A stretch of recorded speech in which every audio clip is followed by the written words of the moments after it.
Mineşşeytanirracim. Bismillahirrahmanirrahim. Elhamdülillahi Rabbil alemin. Vel akıbetu lil muttaqin. Allahümme şrahli sadri ve yessirli emri ve ahlul ukdeten min lisani yefkahu kavli. Ne oldu da bir şey demedim de. Camide bazı Allah yapar onun gibi oldu. Bir şey demedik ama ya. Evet. İmanlık olsun. Aynen. Bugünkü Esma-i Hüsna'daki ismimiz El-Faal ismi. Demin Buruç suresini okumaya çalıştık. Fark ettiyseniz namazda. Fa'alun lima yurid diye bir ayet okuduk orada. İkinci rekatta. O dilediğini yapar. Tam Türkçe'ye çevirirsek. Şimdi faal ne demek? Dilediğini yapmak ne demek? Allah neyi diler filan filan, böyle bir güzel bir konu. Harika bir esma. Diğer 98'i gibi. El-Faal dilediği her şeyi dilediği zaman mekanda da ya da zamansız ve mekansız olarak eşsiz ve benzersiz olarak yapan demektir. Dilediği her şeyi dilediği zaman ve mekanda ya da zamansız ve mekansız olarak eşsiz ve benzersiz olarak yapan demektir. Atılın zıttıdır faal. Yani aktif halde olan, pasif olmayan, hareketsiz kalmayan manasında kullanılır. Şimdi zamansız ve mekansızdan ne anladık? Zamansız ve mekansız yapabilenden ne anladık? Bir zamanı geldiğinde ancak başlar onun iş var. Ona beklemeyin. Ya da bizim bir işi yapabilmemiz için en başta lazım olan şey zaman, değil mi? Yani zamanın başlamış olması lazım bizim için. Yani bizim olmamız lazım. Bizim olmamız için de bir zamanın olması lazım. Yani doğum tarihini niye söyler insan? Doğum tarihi ne zaman? O zamandan başlamışsın. Oradan 9 ay geriye gidersen o zamanlarda filan bir şey olmuş ihtimalen. İşte sen de doğmuşsun filan. Bir zamanın var. Fakat işte Allah'ın evvelsiz evvel, sonsuz son olduğunu bilirseniz Allah'ı böyle bir zaman sınırlamasının içerisine koymamanız gerektiğini de bilirsiniz. Allah'ın öncesi yoktur. Aynen Allah'ın sonrası olmayacağı gibi. Zor bir şey mi söyledim? Karışık bir şey mi söyledim? Yok. Konunun kendisi zor zaten. Çünkü evveli olmayan bir şey konuşmaya çalışıyoruz. Sonu da olmayacağını söylüyoruz. Ama bize göre gördüğümüz her şey çok net ki sonlu. Ve her şeyin bir başlangıcı var. Mesela şirketim var deseniz kaç yıldır bu işi yapıyorsunuz diye sorarlar. Adım Erdem deseniz kaç yaşındasınız derler. Çocuğum var deseniz kaç yaşında derler. İşte Uygurlar olarak Doğu Türkistan'da yaşıyoruz deseniz kaç kişisiniz derler. Hep böyle bir sınır içerisinde yargılamaya çalışırlar. Bilgi almaya çalışırlar. Kaç kişisiniz? Nerede yaşıyorsunuz? Geliriniz ne? Ne kadar kilometrede kalıyorsunuz? Nasıl gidiliyor? Nasıl geliniyor? Ne yeniliyor? Ne içiliyor? Hep malumat alınmaya çalışılır, değil mi? Ki yani ünsiyet kuralım, yakınlık kuralım birbirimize. Sizle beraber ortak konuşacak bir paydamız olsun. Şimdi Allah'ın esmaları da biraz bizi bu noktaya yaklaştırır. Yani inandığınızı iddia ettiğiniz Allah'ı ne kadar tanıyorsunuz, ne kadar onun hakkında bilgi sahibisiniz ve ne kadar iman üzeresiniz. Yani hangi özelliklerine Allah'ın iman ediyorsunuz mesela? İman ettiğiniz Allah'ın şu özelliği olduğunu düşünüyor musunuz? Diye yapıyor, her şey oluyor mesela. Böyle bir Allah'a mı inanıyorsunuz? Yoksa Allah böyle yaptıktan sonra başlayan bir süreç olduğuna mı inanıyorsunuz? Arasında çok ciddi fark var mesela. Allah'ın her şeyi yazıp sizin oynadığınızı mı inanıyorsunuz? Allah'ın esas kaideleri size bildirip sizin tercihinize bıraktığına mı inanıyorsunuz? Bu da çok büyük bir farktır mesela inanışta. Şeytanın, ayartıcıların inananlar üzerinde etkisi olduğuna mı inanıyorsunuz? Yani insan ne yaparsa yapsın şeytan onu kesin ayartır. Şeytan çok kuvvetlidir'e mi inanıyorsunuz? Yoksa İnananların üzerinde şeytanın bir etkisi olmadığına mı inanıyorsunuz?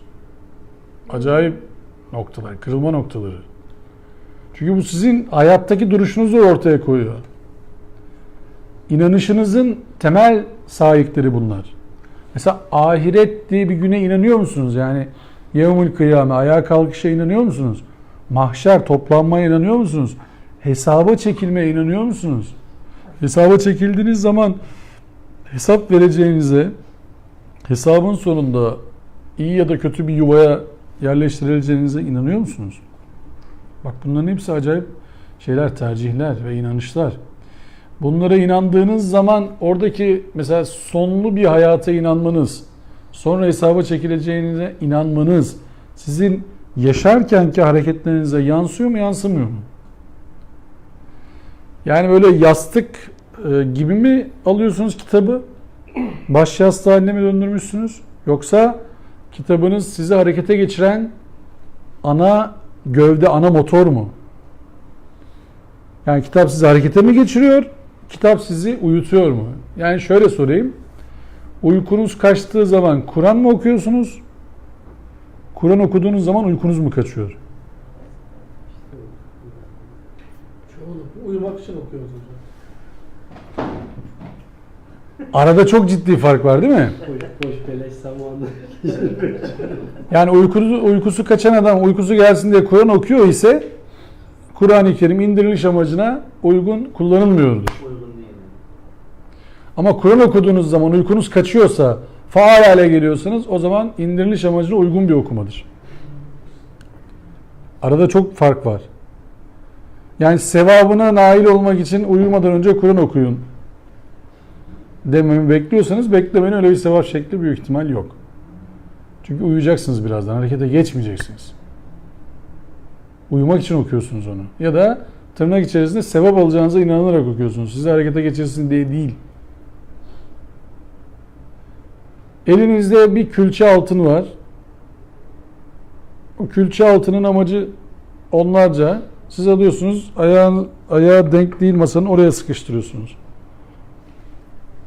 Koydunuz oraya, altın orada yarıyor. En son yarayacağı yer orasıdır halbuki. Gidip masa alabilirsiniz değil mi altınla? Elinizde bir külçe altın bir de yani. Masa 10 tane 20 tane masa alırsın o paraya veya daha fazla işte neyse. Sen gidiyorsun oraya sıkıştırıyorsun, orada kullanıyorsun. Ne oldu? İşe yaradı mı? Yaradı. Ama çok kötü bir şey yaptın. Değersizleştirdin. Adamın Kur'an-ı Kerim'le irtibatı, esmalarla irtibatı bu olursa Kur'an-ı Kerim'in indiriliş amacına, hikmetine uygun hareket etmemiş olur. İşte o yüzden Kur'an ya bizi çekip çevirir, düzenler, aktif kılar ya da biz Kur'an'ı çekip çevirmeye, düzenlemeye, Kur'an'ı pasif kılmaya gayret ederiz. Yani ne demek istiyorum? Kur'an'ı mesela Yasin gibi bir sureyi sadece ölülere okuruz. Ya bir yerde Yasin okunuyorsa aklınıza ilk ne gelir? Birisi gitti. Evin birinde sesli Kur'an okunuyorsa, Yasin okunuyorsa bilin ki adam, kadın neyse birisi hakkının rahmetine kavuştu. Arkasından Yasin okunuyor artık. Şimdi bu zihni yapının içerisinde eksiklerimiz var, fazlalıklarımız var neyse. Ama biz bunun şikayetçi olduğumuz için söylemiyorum. Yani öyle tercih ediyordur insanlar. Sadece bizim şikayet etmeyi bırakıp iş yapmamız gerektiği için söylüyorum. Faal olmamız gerektiği için söylüyorum.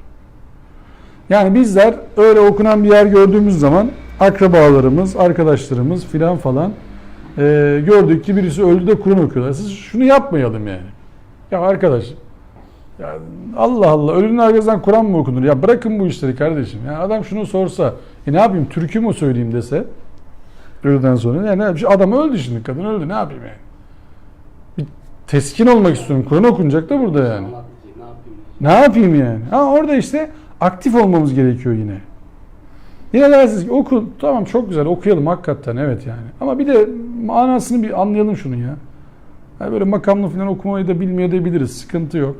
Ama Uygurca Kur'an-ı Kerim mealimiz var. Okuyalım birbirimize ya.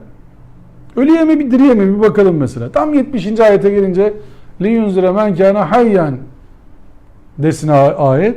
Bu dirileri uyarman için indirilmiş bir kitaptır desin. Biz de orada diyelim, bakın enteresan ha, bak burada dirileri uyandırılması diyor ya. Bizim bu hacı abi öldü ama o bildiğimiz kadarıyla öldü yani, değil mi? Yani toprağa gömdüyse gitti zaten adamcağız. Ama bu dirileri uyarsın diye gelmiş. Burada bir dikkat edelim diyelim yani. Oradaki yani Kur'an dinlemeye gelen insanlar kötü niyetli insanlar değil. Ölünün arkasından Kur'an okutan da kötü niyetli değil. Dinlemeye gelen de kötü niyetli değil. Ama adet üzere, gelenek üzere yapıyor onu. Bizim burada aktif olarak duruma müdahale olmamız lazım. Gelin manasını da bir okuyalım bunu dememiz lazım. Şunu diyebilirler. Ya ne manası kardeşim, okumayalım falan. En azından demiş oluruz değil mi? Ya bir tanesi merak eder. Ya abi hakikaten ya. Bir dinleyelim ne diyorlar şimdi orada. Arapça dinliyoruz. Bir şey anlamıyoruz. Yarım saat sonra işte hadi bakalım ikramlar herkes evine. Ama anlamadık bir şey. İlla ki birileri der. Yani faal olmak zorundadır insan. Şimdi Allah Rahman suresinde 29. ayette şunu der. Yes'eluhu men fis semavati vel ard kullu yevmin huve fi şey. Her an bir şey üzeredir Allah. Kulle yevmin huve fi şey. Her an bir işe müdahildir. Yani şunu yaptım ya ben şimdi. Buna da müdahildi Allah. Beyefendi uğraşıyor ya şu anda, ona da müdahil. Beyefendi mesaj yazmaya çalışıyor, ona da müdahil. Parmakla nasıl çalıştıracaksınız Allah müdahil olması? Olmaz. Allah her an oksijen veriyor, farkında mısınız? Alıyoruz, fark etmiyoruz. Vermeseniz ne olur? Mesela 3 kere 4 kere üstte nefes alın. Derin vermeyin. Ne olur? Denediniz mi hiç öyle bir şey? Derin nefes alın, vermeyin. Vermek yok. 4-5 yapın göreyim. Derin nefes al, verme. Bak ne kadar büyük bir nimet veriyormuş Allah bize sürekli bir de. Alıyoruz, veriyoruz. Sürekli vermeye kalkın, yorulursunuz. Nefes almadan sürekli nefes vermeye kalkın. Oksijeni içeride bitireceğiniz için hemen zorlanırsınız. Bak sürekli bu nimetleri yaratıyor Allah bize. Ve biz bunların farkında bile değiliz. Zannediyoruz ki bunlar normal. O yüzden mucize arıyoruz.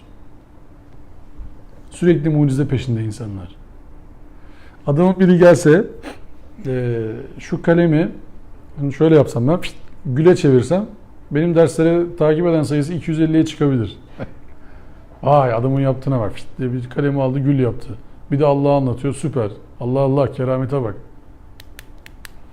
Ama bizim en büyük kerametimiz ya Allah bunları veriyor diyoruz. Bak istikamet üzere bir şey söylemeye çalışıyoruz. Bu keramet kesmiyor bazılarını işte. Rahatsız ediyor. Olmuyor. Böyle keramet olur mu diyor adam. Yani deftere yazacaksın. Defter bitmeyecek mesela. Keramet öyle bir şey zannediyor. Halbuki Allah bu duruma aktif, müdahil. Bu defterin sayfa satırlarını yazınca biteceğinin kuralını Allah koymuş. Bak bu da bir mucize. Şimdi buradan birileri bizi takip ediyor kabul ediyoruz değil mi? Bir tane ekran var. Oradan bir şey bizi görünüyor. Ben kendimi gördüğümü zannediyorum şu anda. Birileri de beni gördüğünü zannediyor. Sesimizi duyuyorlar. İnşallah aynı söylediklerimiz gidiyor. Değişmiyor yolda. Bu mucize değil mi şimdi? Şimdi Allah Resullerinden bir tanesi böyle bir şey yapsaydı Mekke'de konuşurken Medine'dekileri göstereyim size deseydi ne olurdu? O zaman yapsaydı. O zaman böyle Bu zaman da olağanüstü zaten. O zaman olağanüstü de bu zaman da olağanüstü. Sadece sıradanlaştığı için biz normal bir şey zannediyoruz bunu. Bak sıradanlaştığı için normal zannediyoruz. Mesela şu anda böyle insanlıkla pek tanışmamış, aynı çağdaş olduğumuz kabileler var değil mi? Ormanlarda yaşayanlar filan. Cep telefonuyla onun yanına gitsen ne yapar adam sana? Belki tamam ya bizim ilahımız geldi yani. Tamam biz buna taparız yani. Adamın kabiliyete bak. Telefonla birilerini arıyor. Telefon diyor bir şey yapıyor. Birileriyle konuşuyor. Garipten bir ses geliyor orada. Hatta onun cihazı konuşuyor yani. Hatta cihazında görüntü var. Hatta şey derler biliyorsunuz değil mi onu? Yani Christoph Kolomb için filan derler onu. Hani gidiyor böyle o Amerika'ya ayak bastığında yerliler oradan birisinin geleceğine ihtimal ki Mehdi bekliyorlar. Birisi geleceğini düşünüyor. Bakıyorlar birisi geldi. Bu da anlamıyor ne olduğunu. Bunun yere kapanıyorlar filan. Adam ne oluyor filan derken yani öldürecekler zannediyor. O millet yere kapanıyor. Sensin işte geldi bizim kurtarıcımız filan. Sonra hepsini kurtarıyor zaten. Yerlerin hepsini Temizliyor oradan. Hepsi kurtulmuş oluyor. Nasıl ilah beklentisi var ya. Hikmetinden sual olunmaz da var. Akıl da yok ortada. Oh selametle. Bizde Allah'ın faal olmadığını düşündüğümüz için mi acaba böyle bir Mehdi beklentisi var sizce? Yani Allah bu durumların hiçbirinden haberi yok. Mehdi gelecek bizi kurtaracak yani. Oraya kadar da artık biz bekleyeceğiz. O gelince artık düzelecek. Peki Mehdi nasıl tanıtacak kendini sizce? Merhaba ben Mehdi deyip kartını mı verecek bize yani? Kart vizit mi yapacak? Ne yapacak? Yo, kendinin Mehdi olduğunu bilmiyor hocam. Ha, biz nereden biliyoruz? Yani kendini Mehdi demez. Tamam işte o kendinin Mehdi olduğunu bilmiyorsa biz ona Mehdi olduğunu anlatıyoruz. O zaman bizim Mehdi'miz o. Biz yapıyoruz onu Mehdi. Evet. Çünkü adam farkında değil olayın yani. Bir de adamın kabiliyetine bak. Herkesi birleştirecek bir anda.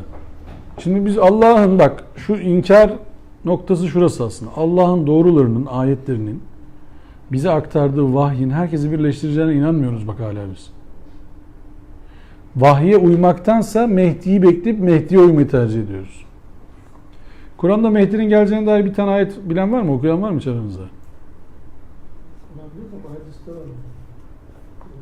Biz Allah'ın kitabına uyuyoruz ya o yüzden hani hadis kitaplarına değil de tam. Şimdi Mehdi ne demek? Hidayet veren. Hidayet ne demek? El-Hadi ismini okusak göreceğiz orada. El-Hadi'nin tam olarak karşılığı ne? Mehdi hocam hidayete erişen değil mi? Hidayet veren Hidayet Veren mi? tabii işte verecek ya. Mehdi yani El-Hadi ne? Bak şimdi bak kelimeleri yerine oturtacağız. Şimdi bak nereye çıkacak iş. El-Hadi ne demek? hidayet veren, Hidayete itekleyen. Mesela biz ihdina diyoruz mesela. Bizi hidayete erdir. Hidayete ermek ne demek? Sonrasına bakın. Sırat-el mustakim bak. İhdina sırat-el mustakim. İhdina sırat-el mustakim. İstek, Türkçe'ye çeviriyorum. Doğru yola ile. şimdi erdir olmadı o zaman. Yani hidayete ermek başlı başına doğruluksa dost doğru hidayet olmaz değil mi o zaman? O zaman yönlendirendir. Yol gösteren. El-Hadi yol gösterendir, yönlendirendir. Mehdi de yönlendirme yapabilen kişidir. Basit bizim anlayacağımız şekilde döndürürsek kelimeyi. Yani kavramlar kopmuş. Hidayet de kopmuş zaten. Bak Allah bize namazda ne dedirtiyor? İhdina sıratel müstakim. Ya Rabbi bizi dost doğru yola yönlendir. Yani getir oraya bırak. Biz o tarafa doğru yönelelim yani. Gerisini biz yapacağız. Sırat ellezine en'amte aleyhim. Onlar nimet verdiklerinin yoludur artık senin. Yani o yola yönlendirilmiş olmak nimet verilmiş olmaktır zaten. O başlı başına bir nimettir demek. Hatta daha basit ama önemli bir soru sorsam. Allah'tan birinci sırada edeceğiniz dua ne olabilir? Birinci sıradaki dua. Var etti. O oldu zaten. Onu edemiyoruz şimdi. Bizi var etti ya. Şimdi birinci sıradaki duamız. Her yeri kuşatması lazım o duanın bir de. Mesela nam ver olmaz. Neydi bu? Girdi. Girde. Ha. Girde ver olmaz. Çünkü tek dua hakkımız var. Her yeri kuşatacak bir dua gerekiyor.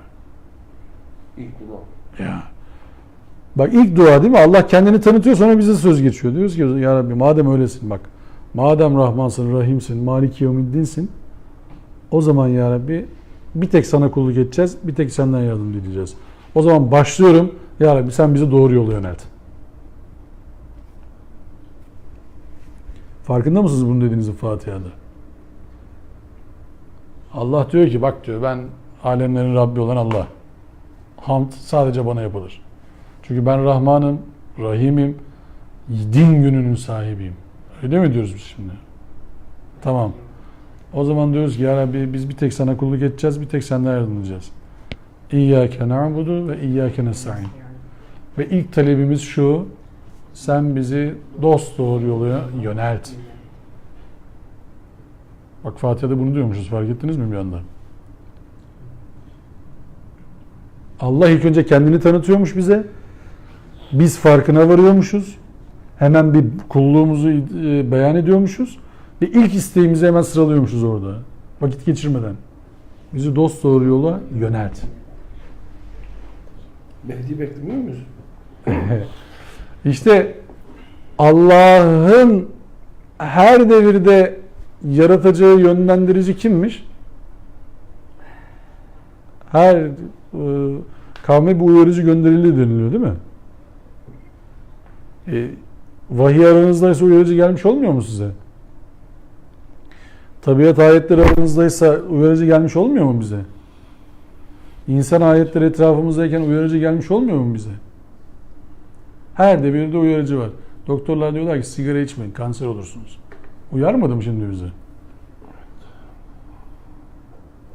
Su bilimiyle uğraşanlar dediler ki suları kirletmeyin, bak susuz kalacağız yakında. Uyarmadılar mı şimdi bize bunlar? Bunlar ne, uyarıcı değil mi? Diyor ki adam bak kıtlık çıkacak. Böyle su kullanırsanız kıtlık olacak burada. Korkutarak uyardı. Farkında mısınız? Dedi ki düzenli balık avlayın yoksa bak balık kalmayacak denizde. Bu uyarıcı değil mi şimdi? Biz ne bekliyoruz uyarıcı? Nasıl bekliyoruz? Uyarıcı nasıl olması lazım bize göre? Bizim zihnimizde. Aksakallı, beyaz giyinimli, sarıklı, cübbeli, Elinde mutlaka asası. var. He? Evet.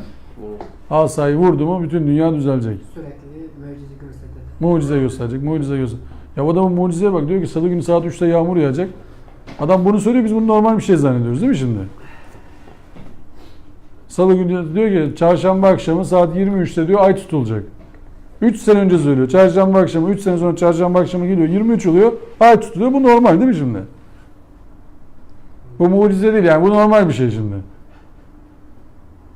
Şimdi bu özel kul oldu mu bu adamlar? Enteresan. Ben bilmiyorum çünkü adam yıldızları okumayı biliyor şimdi. Özel bir kul değil mi bu? Neye göre özel? Yıldızlara göre özel. Ama menemen yapmayı bilmiyor olabilir mesela. Neydi bu? Girde yapmayı bilmiyor olabilir.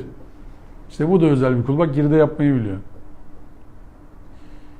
Yani böyle bizim anladığımız, anlayacağımız Allah'ın özel kulları, dostları, mesela veli kavramı var ya öyle veli. Allah'ın velisi. Özel. Allah'ın en yakını.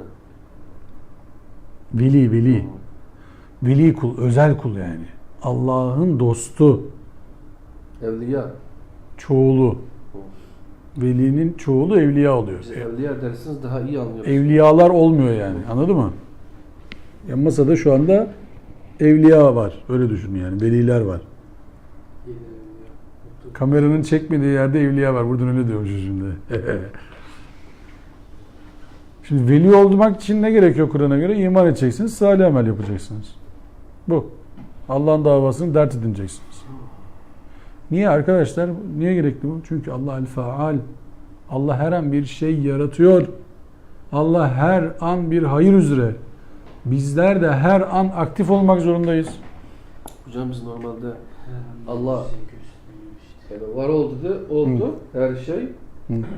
Sistemi kurdu. Allah buradan elini çekti hep.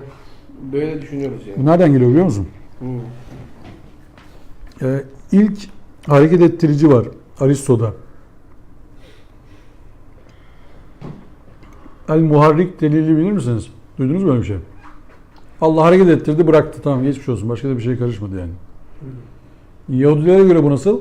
Allah 6 gün çalıştı, 7. gün dinlendi. Siz de öyle düşünüyordunuz. Esna verenler. Halbuki işte Allah Rahman suresinde bu da okunur değil mi ölülere filan? Böyle öldü mü adam Rahman, işte Tebareke, Yasin, Amme filan böyle bir şey karıştırırsın durursun yani. Ya Allah diyor ki bak her an bir şey yapıyorum diyor ben yani. Kulle yevmeni ve fişen. Her an bir şeyle uğraşıyor Allah. Şey kavramı üzerinde kısaca bir şey bahsedeyim mi? Şey. Evet. Zaten kısacık şey diyoruz ya. Şey, Olmuşa mı denir? Olacağı mı denir?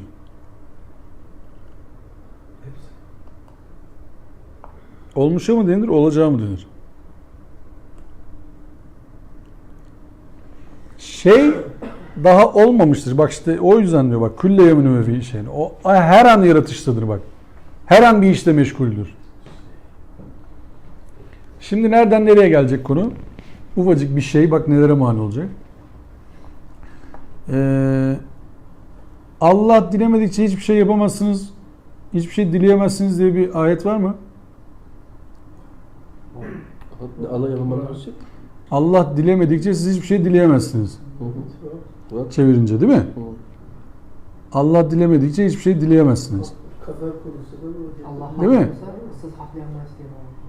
Şimdi şey olmamışsa farklı yorumlarsınız bu ayeti, olmuşsa farklı yorumlarsınız bu ayeti. Olmuş derken yani. Daha önceden olmuş şu tariflemek için şey konuşuyorsanız farklı, olacak bir şey için şey diyorsanız farklı. Ama olmuş da Allah istemiş olmuş işte. İnsan istemiş olmuş yani. Yani oradan nereye gidiyor biliyor musun o konu? Siz bir şey istediğiniz zaman, siz dilediğiniz zaman Allah dilediğinizi verir farklı. Allah diler, siz onu yaparsınız farklı. Kader inanır. Bak siz bir şey tercih ettiniz, Allah onu verdi. Sizin dilediğinizi Allah diledi farklı. Allah diledi, siz yaptınız farklı. Allah diledi, siz yaptıysanız sizin bir kabahatiniz olur mu bu işte? Ben istemedim ki bunu. Allah istedi, ben de yaptım. Nasıl oluyor Allah Olmaz. istemiş. Birincisi seçenek var, ikincisi de mecbur. Ben seçmedim ki. Yani şimdi senaryo yazdınız, bir film çekiyoruz burada, tamam mı? Kötü karakteri Abdülaziz Beşdoğrak'a verdik. Taksim Filmdeki kötü karakteri biz yazdık ve dedik ki Abdülaziz Beşdoğrak oynuyor. Çektim hocam bunu. Budist oldum orada. Kötü karakteri Abdülaziz Beşdoğrak'a verdik. Abdülaziz Beşdoğrak kötü karakteri öyle güzel oynadı ki çok kötü bir model yaptı filmde. Sonra biz bunu filmden sonra hapishaneye attık. Dedik ki çok kötü oynadın. Ama senaryoyu yazan biziz. Onu oyna dedik yani. Sana da oyna diyebilirdik. Kötü oynadı diye hapishaneye atıyoruz adamı. Ya senaryoyu yazan biziz. Rolü de veren biziz. Allah senaryoyu yazar, rolleri biz seçeriz. Hocam şu Hazreti Bilal var ya Var. filmdeki. O Hollywood'da çekilen Çağrı filmi. Adam yok Habeş şey var ya şey öldüren. Kim? Vahşi. Vahşi. Vahşi'nin sokakta yüzlerini dökürmüş hocam. Sen bu Vahşi Ya. onun uğruna şey yapmışsın diye. Yemek verilmiş öyle bir şey olmuş. Ya. Saadettin Köpekli de Yalova'ya girmiş yok. Saadettin Köpekli- Demin söylediğimi tekrar söyleyeyim mi? Hı. Allah senaryoyu yazdı, rolleri biz seçiyoruz. Anlatabildim mi derdimi? Yani iyi rol modeller belli, kötü rol modeller belli. Biz seçim yapıyoruz sürekli. Ya trafikte hızlı gidip kaza yapmayı yapmamayı biz seçiyoruz. Farkındasınız değil mi? Evet. Emniyetli araba kullanıp kullanmamayı biz seçiyoruz. Yolda su birikintisi varken su birikintisinden hızla geçip yan tarafı ısıtıp ıslatmamayı biz seçiyoruz. Yani söylediğiniz hızlı olsa da hızlı olmasa da Allah belli etse şu kaza olur diye düşünüyor insan. Tabii. Evet. Mesela şöyle siz şimdi şunu diyorsunuz ki adama, girdiniz adamın arabasına, diyorsunuz ki kardeşim bana kızmana gerek yok, kusura bakma. Ne oldu? Ya Allah böyle nasip etti yani, şey yapma, zaten sana birisi çarpacaktı, ben çarptım. Sen bana teşekkür et çünkü Allah beni sana yolladı. Ne dersiniz böyle bir adama? Öyle olmaz ki. İnandırıyor hocam ona. Öyle ya yani, şimdi bu yazıldıysa benim bir kabahatim yok kardeşim, ben sana çarpacaktım zaten. Allah yazdı. Ben de geldim senin arabana çarptım. Bana niye kızıyorsun ki sen? Ama dikkatli sürebilir. Bir de bana teşekkür etmen lazım. Ben geldim sana. Bak ne kadar iyi niyetli bir adamım. Sana anlatıyorum. Geldim arabana çarptım ama Bizde arkadaşlarımız vardı da sigara içiyordu. Yine söylüyordu, sen sigaranı bırak. Diğer sonra nasihat yapar. O diyordu. Yani Allah benim şunu hakladı. Ben de bunu yapmak zorundayım. böyle düşünüyorum. işte arkadaşınız için söylemiyorum da müşrikler şöyle derlermiş, biliyorsunuz değil mi? Allah dileseydi biz de babalarımızla şirk koşmazdık. Evet, İşte. öyle yapar. O zaman ne oldu şimdi? Allah dedi ki sana sigara iç. Sonra dedi ki ya sigara içmek çok kötü ya. Allah dedi ki sana adam öldür. Sonra dedi ki ya adam öldürmek de çok kötü. Ben dedim ama. Böyle bir Allah inancı olur mu? Şimdi Allah'ın faal isminin geçtiği Buruç suresi, efendime söyleyeyim, ve Hud suresi 2 ayet. İkisini de okuyayım. Yani bir pasaj Buruç suresindeki. Odur yoktan var eden, o yaratmayı sürekli tekrar eden yine o. Mutlak bağış sahibi, hep seven, sınırsızca sevilmeye layık olan o. En şerefli makamın sahibidir. Dilediğini yapan bir faaldir. Hud suresi 106-107. Artık bedba olan kimselerin mekanı ateş olacaktır. Orada ahu figan edecekler. Rabbin aksini dilemedikçe gökler ve yer orada durduğu sürece onlar da orada kalmayı sürdürecekler. Unutma ki senin Rabbin dilediğini yapandır. Şimdi ayet geldi ikisine de dedi ki Allah dilediğini yapandır. Sual: Allah'ın dilediğini yapması kimi sevip kimi sevmeyeceğine dair hiçbir ölçü koymaması mıdır? Kime azap edip kime azap etmeyeceğine dair hiçbir işaret vermemesi midir? Yani Allah dilediğini yapar ayeti Allah'ın sağı solu belli olmaz şeklinde anlaşılır mı? Yaptığında hiçbir kural, ilke, hikmet, illet, sebep yoktur diye mi anlaşılır? Öyle anlaşılır hocam Ömer'de. Allah isterse öyle yapar, isterse böyle yapar. Allah'ın hikmetinden sorulmaz yani. Allah ne dilemiştir peki? Diye sormak lazım o zaman. Allah dilediğini yapar. O zaman Allah ne dilemiştir diye sormak lazım. Onu bilemezsin, onu sorgulamak sana düşmez. Nasıl sorabilirsiniz bu Bu soruyu? ne demek bu? Hayır Müslümanlar. soruyu mu çekiyorsunuz? Hayır. Allah'a sorguya çekmiyoruz. Bak çok basit şimdi. Kur'an'la hiç alakası olmayan bir adam geldi. Kur'an'ın dizinin dibine oturdu. Kur'an'daki ayette dedi ki Allah dilediğini yapar. O zaman şunu sorar adam. Allah ne diledi o zaman? Dilediğini yapardan kasıt ne yani? Değil mi? Evet. Yani ya A şıkkı. Kafasına göre davranır kardeşim Allah yani. Öyle de yapar. Bugün böyle, yarın böyle da diyebilirsiniz. O sizin Allah tasavvurunuzdur. Bir de Kur'an'a sormak lazım. Allah'ın dilediği ne? İşte bence atladığımız kısım burası. O tasavvurların hepsini Kur'an inşa etmezse biz doldurmaya çalışırız içine. Kendi kendimize düşünce dünyamızda bir şeyler sorgularız, yargılarız, hüküm veririz. Böyledir. Kesin şöyledir. Ayet. Enbiya 23. Allah yaptıklarından asla sorumlu değildir. Fakat onlar sorumludur. Ayet. En'am 54. Ketebe rabbukum ala nefsihir rahme. Rabbiniz kendisi için rahmeti prensip edinmiştir. Rahmeti kendine farz kılmıştır.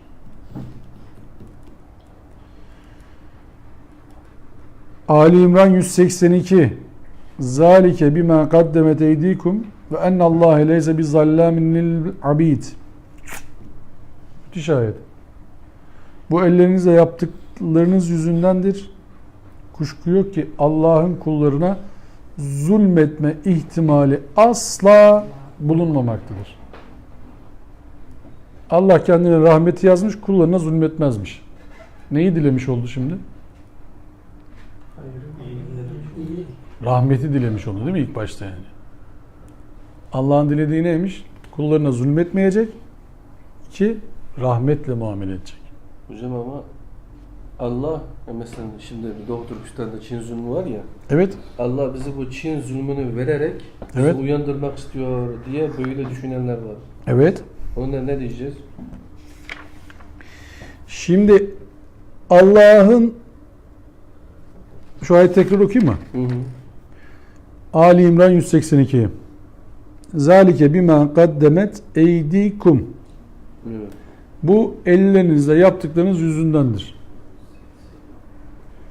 Ve ennallâhe leyse bizallamin lil abid.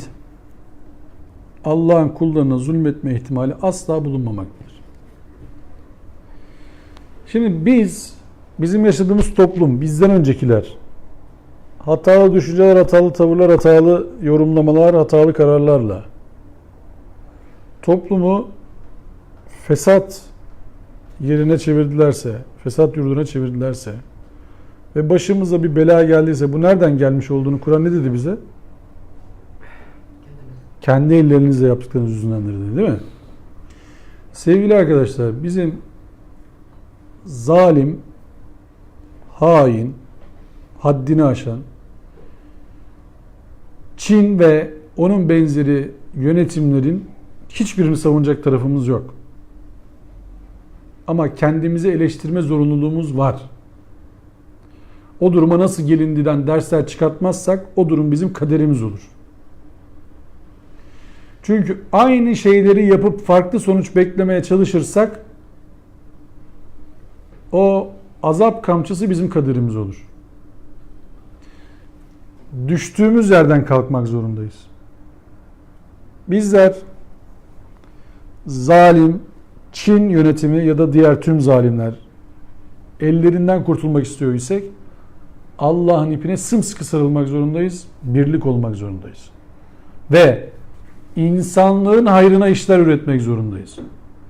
Ve yine insanlığın tamamının ayağa kalkması için mücadele etmek zorundayız. Allah Resulü'nün hayatına bir göz atsak, Allah Resulü ile Hudeybiye barış anlaşması yapmaya çalıştılar. Değil mi? Barış anlaşmasının şartı Bismillahirrahmanirrahim. Hop, bir dakika onu yazamazsın dedi müşrikler. Rahman da neymiş dediler. Rahman Rahim Allah ne demek yani? Yaz Allah'ın Resulü Muhammed'i. Hayır. Abdullah oğlu Muhammed yazacaksın dediler. Allah Resulü ne? Senin biz peygamber olduğunu kabul etmiyoruz ki. Allah Resulü'nü diye bir tane anlaşma yapalım. Ortalık alevlendi. Olmaz dediler. Sahabeler dediler ki nasıl ya böyle bir nasıl kabul etmiyorsunuz? O zaman biz anlaşmayı bırakıyoruz. Allah Resulü dedi ki doğru söylüyorlar ben Abdullah'ın oğluyum. Sıkıntı yok. Devam edelim anlaşmaya. Dediler ki 10 yıl süresince savaşmayacağız sizinle. Tamam mı? Tamam. Şu andaki Müslüman olmayanlardan Müslüman olursa geriye vereceksiniz. 10 yıl süresince. Kaçıp Müslüman olmaya gelen olursa. Ama Müslümanlardan bizim yanımıza gelen olursa biz geri vermeyeceğiz. Kabul mü? Olmaz. Mümkün değil, olamaz. Allah Resulü diyor ki kabul. Kabul. 10 yıl boyunca savaş olmasın. Sıkıntı yok. Ne yaptılar orada? Nasıl 10 yıl savaş yok? Yatalım mı dediler? 10 yıl boyunca arı gibi çalışıp İslam medeniyetini mi inşa ettiler orada? Yani bugünkü tabirle söyleyeyim. Tek kurşun atmadan Mekke'yi nasıl fethettiler? Nasıl Mekke teslim olmak zorunda kaldı?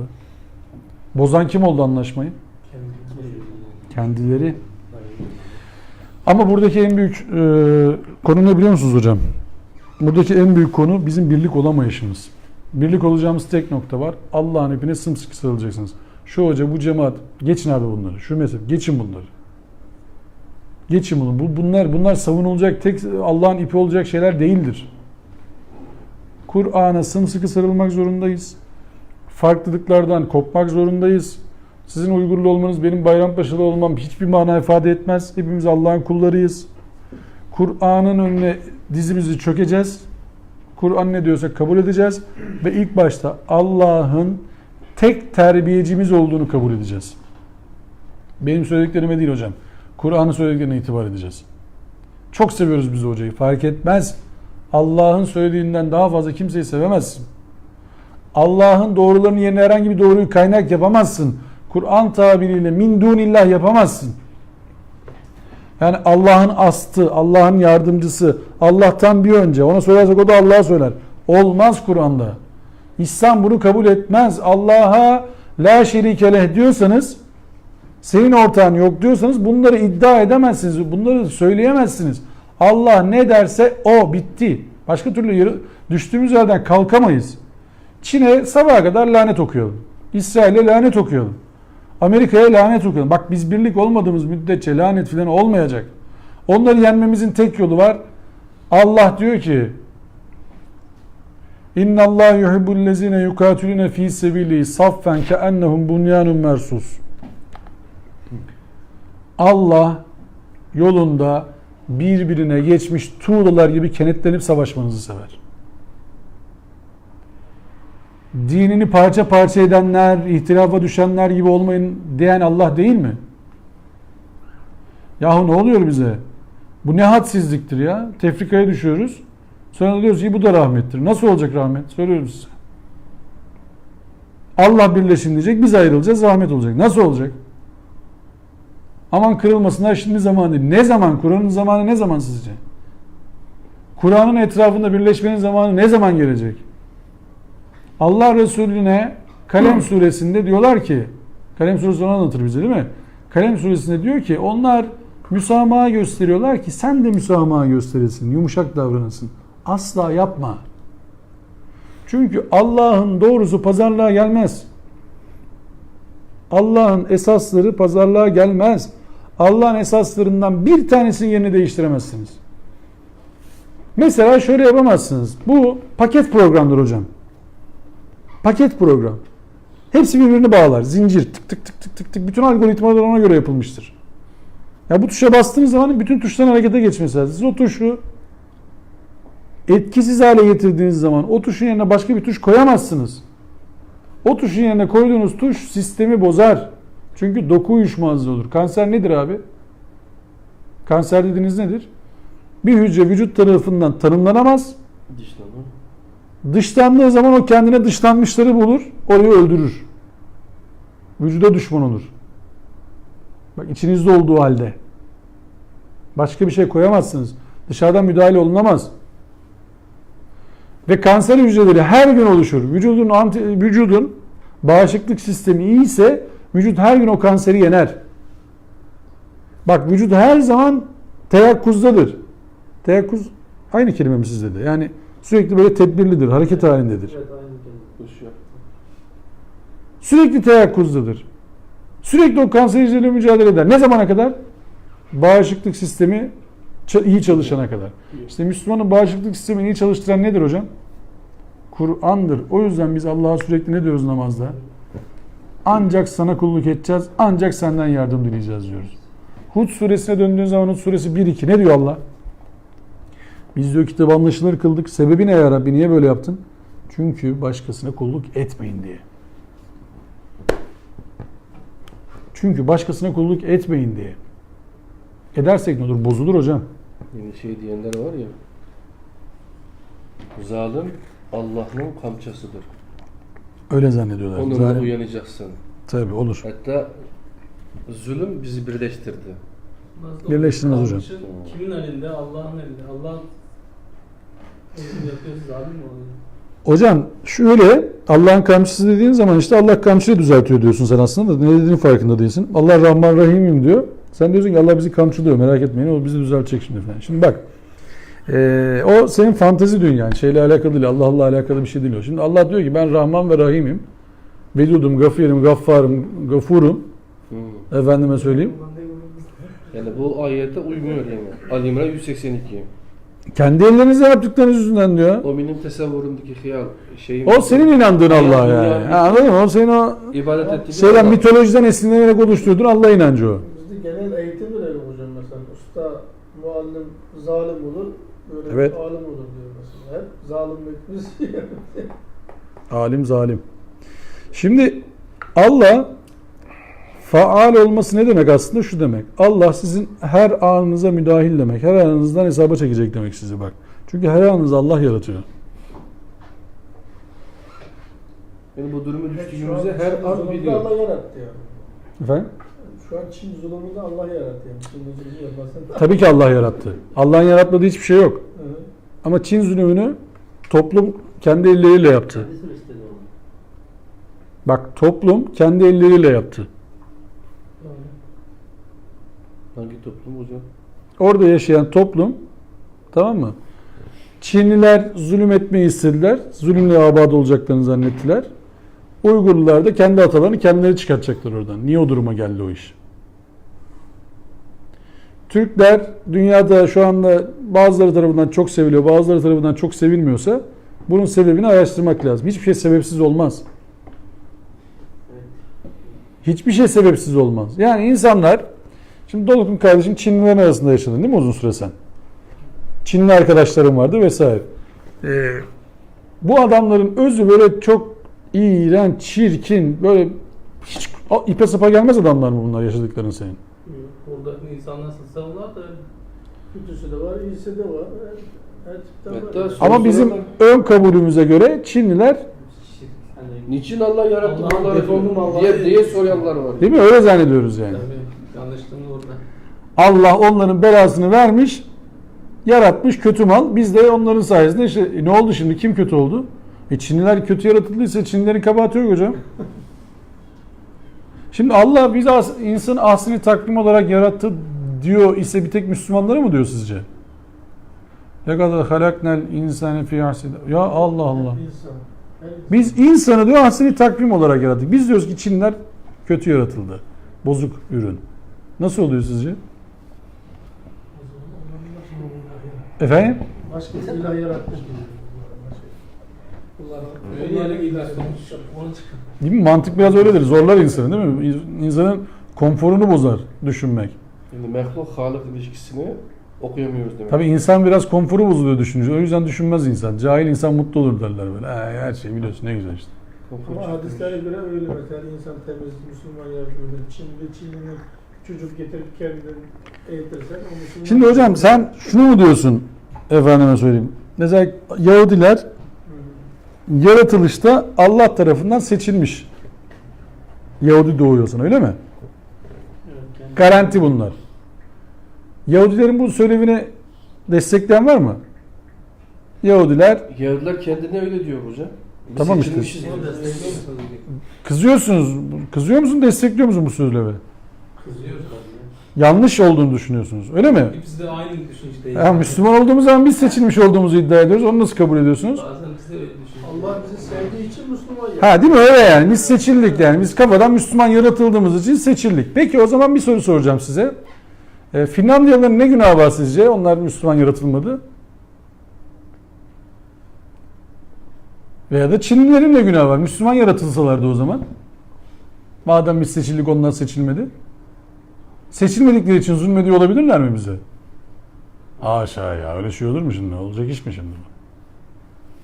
Adamların kabahati yok o zaman. Demin kötü rol oynadı diye adamı tokatlıyorduk, kızıyordunuz değil mi? Olur mu öyle şey kardeşim? Kötü rol oynadı diye adamı dövülür mü yani? Oynamazsaydı kötü rol o zaman. Kötü rolü çok iyi oynadı. Ama bu rol. Adı üstünde rol yani. Artist. O yüzden oynuyorum. Siz nereden Şimdi biliyorsunuz? Çinlileri Allah haşa kötü yarattıysa o zaman ayetle Çinlilerin yaratılışı çatıştı. Allah güzel kıvamda yarattık dedi. Biz diyoruz ki kötü onlar, olmaz. Çatıştı o zaman bu iş. Dolkun da şahitlik ediyor. Kötü değillerdi diyor ben oradayken. Ne oldu peki bu adamlar? Nasıl bu hale geldiler? Biz nasıl bu adamlarla bu hale geldik? Tekme tokat. Birbirimize girer hale geldik. Gibi hocam öyle hocalar dinledik mesela. Müslümanın bir çürük çorabı en kötü kafirden iyidir yani. En iyi kafirden iyidir diyor yani. İşte insan hani şimdi Öcü din edinmişiz hocam. Gazabı. yok şöyle bir tasavvurumuzu Allah demişiz biz. Allah'ı tasavvur yani düşünmeye çalışmamışız. Allah'ı. Tasavvurumuzu Allah demişiz. Bir yaratan Allah var, bir de bizim yarattığımız Allah var. Yani evet o daha bir zor kelime oldu da neyse. Yani ama hani kafamızda bir şey oluşturmuşuz. Şimdi çocuğa ne diyorsun sen? Allah yakar diyorsun değil mi babacık çocuğa? Allah çarpar diyorsun. Bir ateşle Çok basit bir şey sorsam size. Hepimiz çocukluk geçirdik sonuçta. Hepimiz, yani bu şekilde doğmadığımıza göre hepimiz çocuktuk yani. Şimdi biz de aynı da hoş. Çocuklar bir başına bir şey gelse sevdiğine mi kaçar, korktuğuna mı kaçar? Şimdi Allah yakacak zaten. Allah niye kaçsın çocuk yani? Allah çarpıyor, Allah yakıyor, Allah cehennemine atıyor. Çocuk Allah'a kaçar mı? Allah'tan kaçar. Aslında biz çocuklara ne kadar zulmetmişiz? Allah çarpar, Allah yakar, Allah cehenneme atar diye. Allah kendine Bismillahirrahmanirrahim diye tanıtıyor değil mi? Evet. Rahman ve Rahim Allah diye tanıtıyor. Biz diyoruz ki çarpar, yakar, cehenneme atar, belanı verir. Zaten çocuk Cehenneme kafadan. Allah atmaz ki. Kendimiz atacağız. Ama çocuklar öyle bilmiyor işte. Çocuklar Allah'ı yakıyor biliyor, cehenneme atıyor biliyor. Cehennemde ceza veriyor biliyor. Şimdi Allah'ın faal olmasını bir de şöyle okuyalım. Hani diyorlar ya bazı arkadaşlar öyle demişler ya, Allah onlarla bizi uyarıyor filan. Eyvallah. tam oraya geldik işte. Eyvallah. Bak Allah yine faal, farkında mısınız? Kendi elimizle yaptığımız cehennemi bize hatırlatıyor Allah. Bak diyor, cehennemi yapıyorsunuz. O Tekasür, dün akşam sen vardın, başka arkadaş yoktu derste. Tamam. Tekasür suresinde tekrar okumak lazım. Leterevunnel cehim diyor bak. Sonra diyor cehennemi, dünyayı nasıl cehenneme çevirdiğinizi göreceksiniz. Leterevunnel cehim. Hayır canım. Leterevunnel cehim. Nasıl dünyayı cehenneme çevirdiğinizi göreceksiniz. Kendi ellerimizle kendi dünyamızı nasıl cehenneme çevirdiğimizi görüyoruz dünyada, değil mi şimdi? Nasıl cehenneme dönüştü orası, değil mi şimdi? Şimdi Uygurlular, kardeşlerimiz orada feryat ediyorlar, değil mi? Toplama kampları, hapishaneler, zulümler vesaire. Belki bizim anlattıklarımızın çok daha fazlası. Kimsenin psikolojisi yerinde değil hocam. Herkes çünkü şeyde, değil mi? Evet, evet. Cehennem sarmış. Her kötü haberler... Tabii, çünkü herkes şey zannediyor. Birazdan kötü bir haber gelecek. Birazdan kötü bir haber gelecek. Orada yaşayanlar da ihtimal birazdan bizi de yakalayabilecekler belki, değil mi? Bekliyor olduk yani. Kötü haber normalleşti şimdi. Evet, öyle oldu. Şimdi bu için yanan şeyler vardır. Cehennemlikler vardır. İçin yanar der. Kur'an tarifi. İçin yanıyor. İşte burada cehennem olmadı mı şimdi burası? İçin yanmıyor mu yani o haberleri bekleyenler? Eli telefonda bekliyor. Haber gelecek mi? Onu mu aldılar? Bunu mu tuttular? Sonuç. Buradan çıkış ne? Buradan çıkış Allah Resulü'nün Yasir ailesi vardır, değil mi? Hı. İlk şehit olan aile diye. Evet. İslam şehidi olarak geçerler. Hani o sıcak çöl kumlarına yatırırlar, üzerlerine kayaları koyarlar. İşte mızraklarla halatlara bağlarlar, atlara da mızrakları çektirirler. Zulümün bini bir para. Ve onların yakınına gelir Allah Resulü anlatılanlara göre. Onlar derler ki ya Resulallah, durum çok kötü. Ne yapacağız? Şunu demesini bekler misiniz? Bizim tasavvurumuzdaki peygamberin. Ya Rabbi, bu zulmü yapanların belasını ver. Bu kardeşlerimi buradan kurtar. Eğer ben senin peygamberiysem bunu istiyorum. Benim duamı kabul et. Bize anlatılan peygambere göre bu olabilirdi aslında. Öyle ayet şiirler okuyorlar. Sen iste ya Resulallah. İşte ağaçları çıkartıp yanında yürütsün Allah. Parmaklarından sular akıtsın Allah filan. Ya olmuyor işte. Diyor ki randevumuz cennette. Sabredin. Sabredin. Hayatınızı imanınıza şahit kıldınız. Sabredin. Şimdi sabretmekten başka yapacak bir şey yok. Ama sabretmek pasiflik değildir. Sabretmek aktif olmaktır. Sabretmek, Uygurların içerisinde, Doğu Türkistanların içerisindeki kardeşlerimizin içlerinden akılları yerinde olanların, imanları yerinde olanların bir an evvel o mevcut oradaki hükümetlerle öncelikle zulmün durması için anlaşmalar imzalaması gerekir. Acilen, gerekirse ön şartsız. Çünkü insan hayatı esastır. En son sıra hocam şimdi. Öncelik oradaki bir isim. Yani İnsan hayatı esastır. Ölsün toprak bizim olsun. Yani İşte bu insan hayatı esastır. Acilen orada demeleri lazım ki tamam kardeşler, sakin olun. Ya bu işi ölümlere, toplu ölümlere, bilmem kıyımlara götürmeyin. Çünkü dünyanın şu anda o tarafa bir ordu, bir kaynak vesaire ayırmasını beklemek aptallık olur. Yok, öyle bir şey olmuyor. Herkes bir karmaşanın içerisinde ve Çin de ihtimal ki buradan faydalanıyor. Evet. Bu dünyanın duruma kör kalmasından, sağır kalmasından faydalanıyor. Şu anda oradaki Müslümanların, oradaki kardeşlerin Müslüman olsun olmasın, birlik olmaktan başka yapacağı bir şey yok. Ama bu birliği güç gösterisine dönüştürmeden, eğitimlerine öncelik vererek, önce bak can emniyeti diyorum.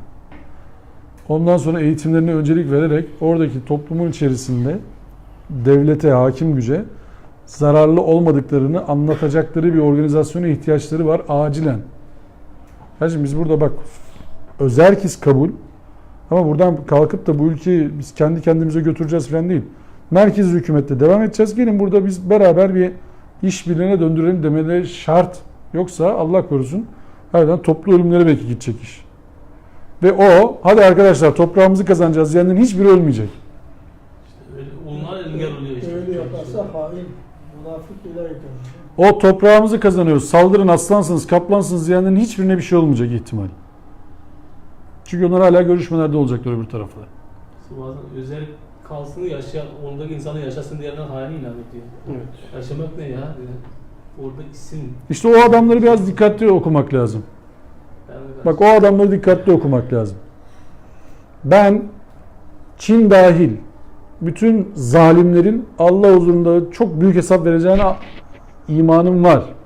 Ancak Türkiye dahil bütün pasif liderin de Allah'ın huzurunda çok ağır hesap vereceğine imanım var.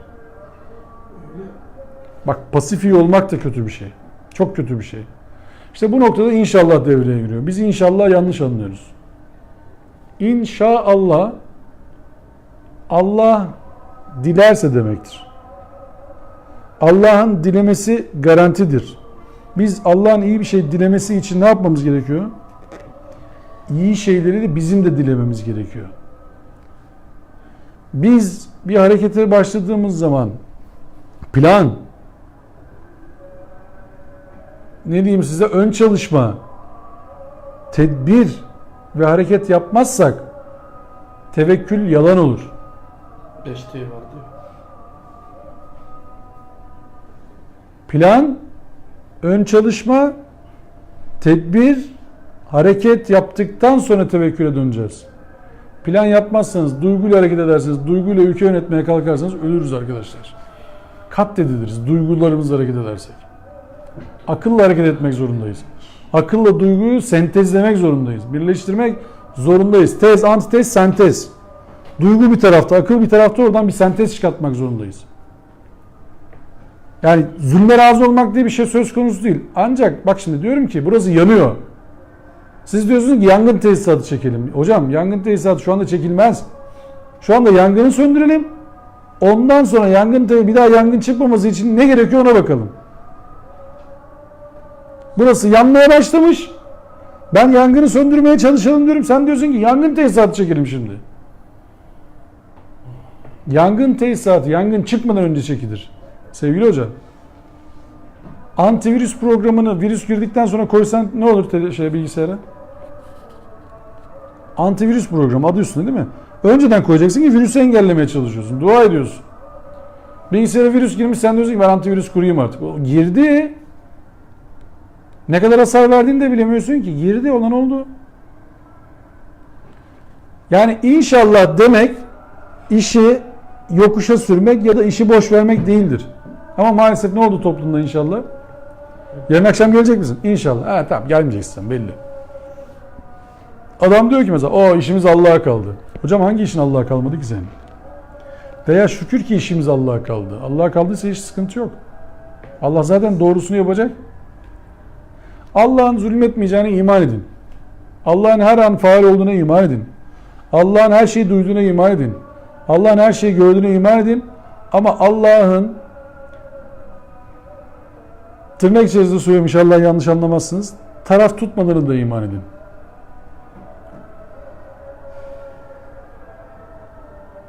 Yani şunu demek istiyorum.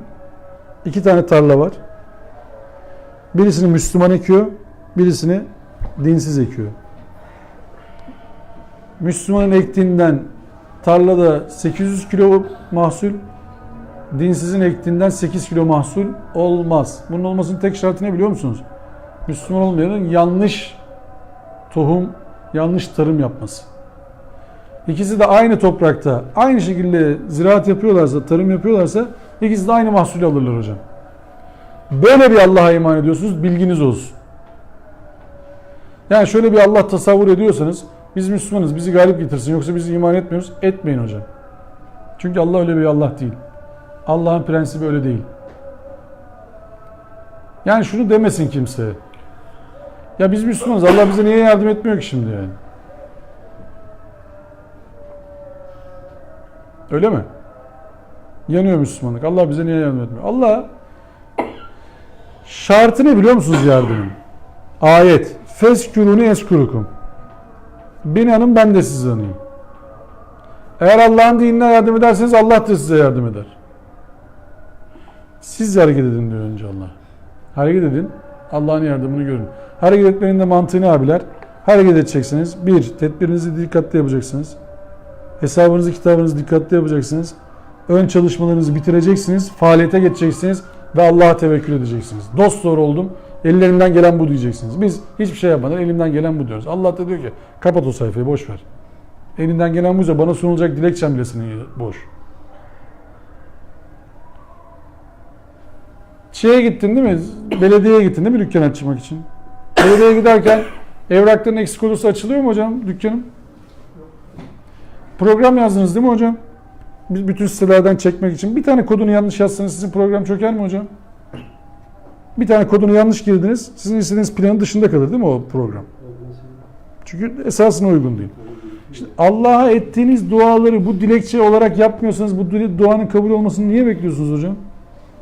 Allah'a ettiğimiz duaları bu titizlikle yapmadığımız zaman o duanın kabul olmasını niye bekliyoruz? İşte Müslüman olduğumuzu dayanarak böyle şey yapıyoruz. Duanızı ciddiye almıyorsunuz. Allah'ı ciddiye almıyorsunuz. Allah'a dua ettiğiniz duanın kabul olmadığını iddia ediyorsunuz. Bu haddi aşmak değil de nedir soruyorum size. Ya duanızı rica etsem şöyle düşünseniz. Allah'a sunum yapacaksınız. PowerPoint. Ha? Dosya hazırlıyorsunuz Allah'a. Yani Allah dosyanızı alsa yüzünüze vursa ya bunu mu hazırladın bana dese ya. Dualarımızı biraz öyle ciddiye alsak, Allah'a karşı olan dualarımızı ciddiye alsak, hareketlerimizi ciddiye alsak, Müslüman ciddi olması gerekir. Yani şöyle bir soru vardı ya, Müslümanım ciddi misin diye bir soru vardı yani Müslümana. Müslümanım diyene sormak lazım yani. Ciddi misin hakikaten yani? Hakikaten ciddi misin yani? Ciddi Müslüman olduğunu mu iddia ediyorsun? Çok büyük bir iddia bu çünkü. Bir de Allah'a dua ettiğini söylüyorsun. Bak düşünsenize ne abi size göre dünyadaki şu anda en yetkili adam kim? Diyelim ki Bill Gates. Parası var ya herifin. Ona sizin programı sunmaya gidiyorsunuz abi. 10 dakikalık şeyim var. Sunum hakkım var. Öyle mi? Ne yaparsın oraya gitmeden önce? 10 dakika. Çünkü 100 saat çalışır herhalde. Ya dünyanın en değerli adamlarını toplayın. Allah'ın karşısında soldaki sıfırlardan bir tanesi etmeyecek bir adamı konuşuyoruz. Günlerce heyecandan uyuyamazsın yani. Adamın karşısına çıkacaksın, programını sunacaksın, kabul ederse oh filan. Yahu Allah'a bir şey sunuyorsunuz dua ederken, farkında mısınız ya?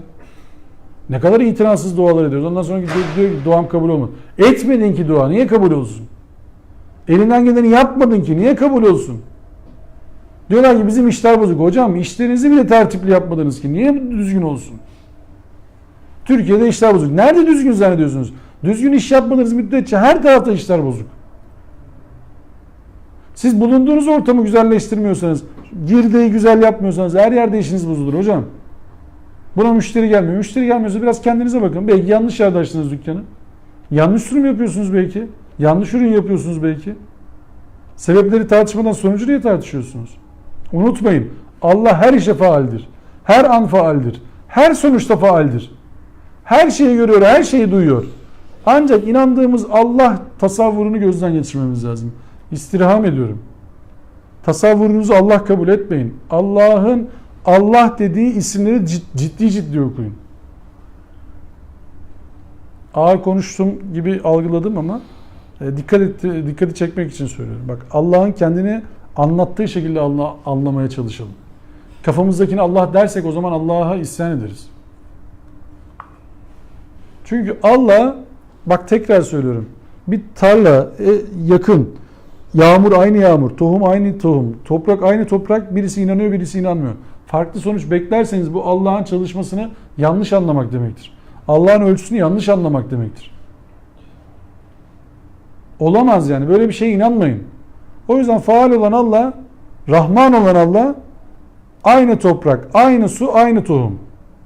Aynı sonucu verir. Allah'ın Rahman olmasının gereğidir bu.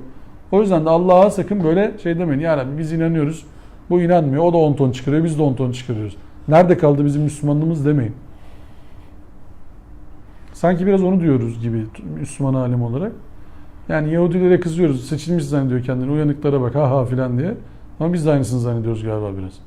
Müslümanız, Allah bizi de korusun zannediyoruz. Olmayacak. Biz Müslümansak en iyisini biz yapmak zorundayız. Müslüman ikinciliği oynamaz hocam. Müslüman birinciliği oynamak zorunda.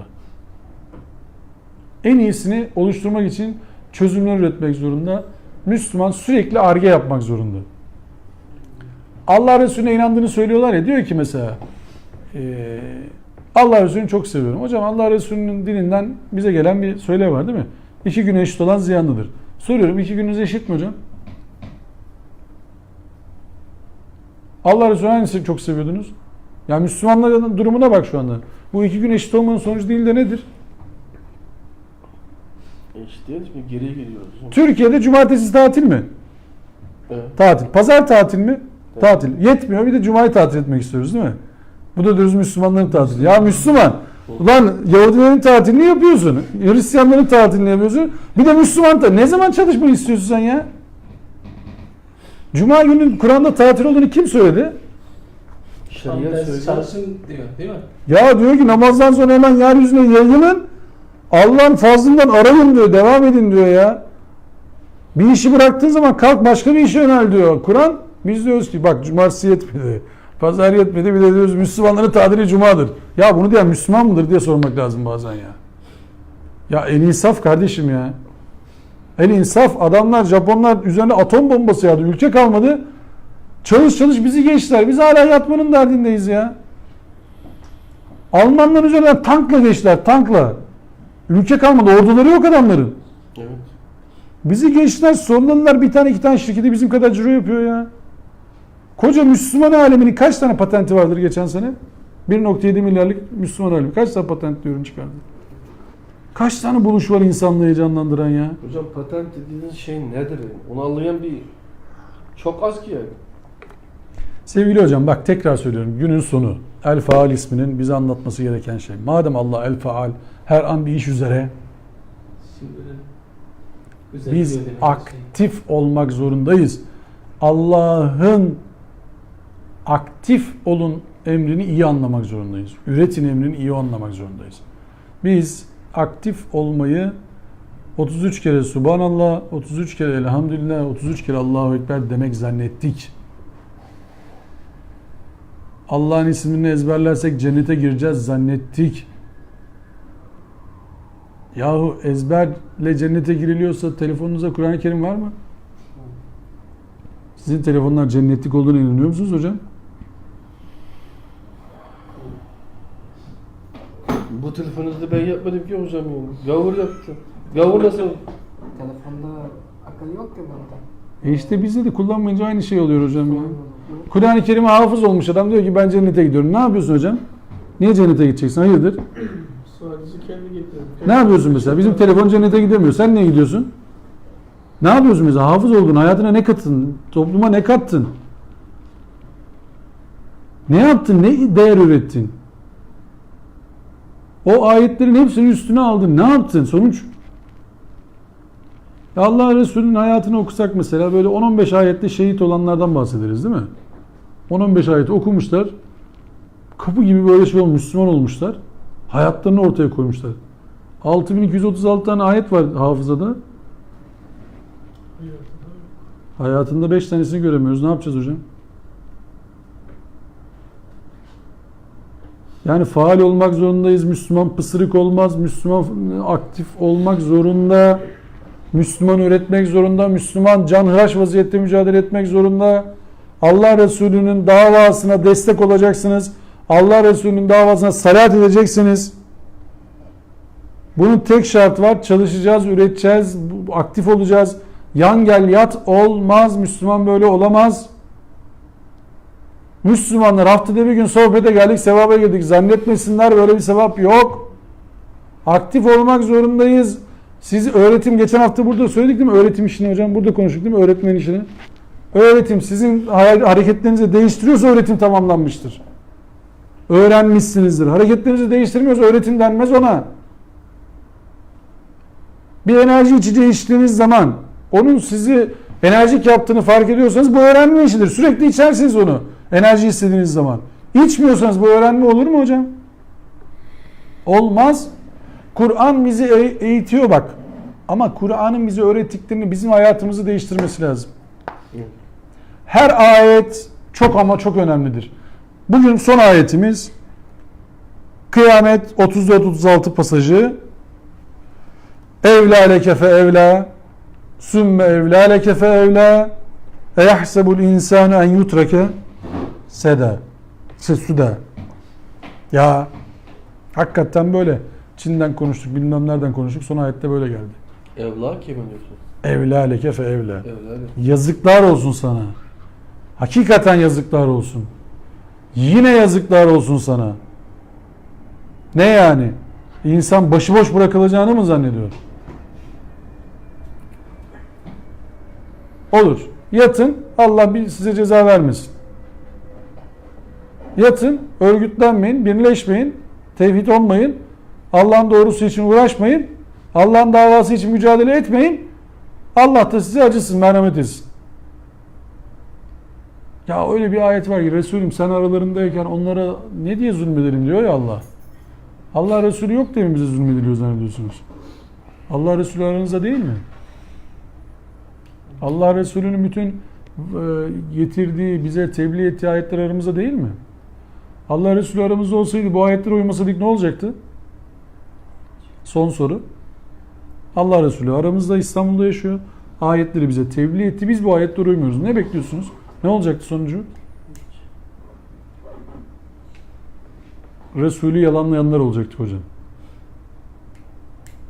Allah Resulü İstanbul'da olacak. Ayetleri bize tebliğ edecek ve biz o ayetleri uygulamayacağız. Biz Resulü yalanlayanlar olacaktık. Ne kadar şey dersek diyelim. Merak etme Allah Resulü, biz seni çok seviyoruz. Hakikaten seninleyiz. Merak etme filan. O savaşa çıkmayanlar vardı değil mi? Ne diyorlardı? Sen ve Rabbin gidin savaşın. Bir şey olursa biz buradayız yani, merak etmeyin ama. Öyle olurduk yani. Ayetler hala burada. Ayetleri biz uygulamasak yine aynı döneme geliriz. O yüzden el faal olan Allah'ı ciddiye almak lazım. Tekraren söylüyorum. Bütün ibadetlerimizi Allah'a sunacağız. Her gün yaptıklarımız Allah'a sunuluyor. Ve bunlarla yüzleşeceğiz. Aktif olmak zorundayız. Kendinizi sakın pasif zannetmeyin. Kendinizi sakın gereksiz zannetmeyin. Hepinizin bir yaratılış sebebi var. Ve hepinize bir dipnot, 7 milyarda birsiniz. Çok özel insanlarsınız hepiniz. 7 milyarda birsiniz. İkinciniz yok. Birçok benzeriniz var ama eşiniz yok. 7 milyarda birsiniz. Allah 7 milyarda bir yarattıysa seni hocam, emin ol ciddiye almıştır seni. Senin üzerinde Allah'ın emeği var. Senin üzerinde Allah'ın emeği var. Beyefendinin üzerinde Allah'ın emeği var. Allah emeğinin karşılığını görmek istiyor bizden. O yüzden aktif olmak zorundayız. Pısırık olamayız. Dünyadan vazgeçmiş olamayız. Dünyaya başıboş olamayız. Bulunduğunuz yeri değiştirmekle bir şey kazanamayabilirsiniz. Bulunduğunuz yeri değiştirmekle çok şey kazanabilirsiniz. Bulunduğunuz yerden başka yere gidince düzelmeyecek hiçbir şey. Haberiniz olsun. Kendinizi değiştirmediğiniz müddetçe istiyorsanız Kanada'da yaşayın. İstiyorsanız Bangladeş'te yaşayın. İstiyorsanız Rusya'da yaşayın. İstiyorsanız Guatemala'da yaşayın. Hiçbir şey değişmeyecek. Kendinizi değiştirmekle başlayacaksınız. Allah el faal, bizim de faal olmamızı istiyor. Ve ahiru davanen elhamdülillahi rabbil alemin. Rizanillah Teala el Fatiha.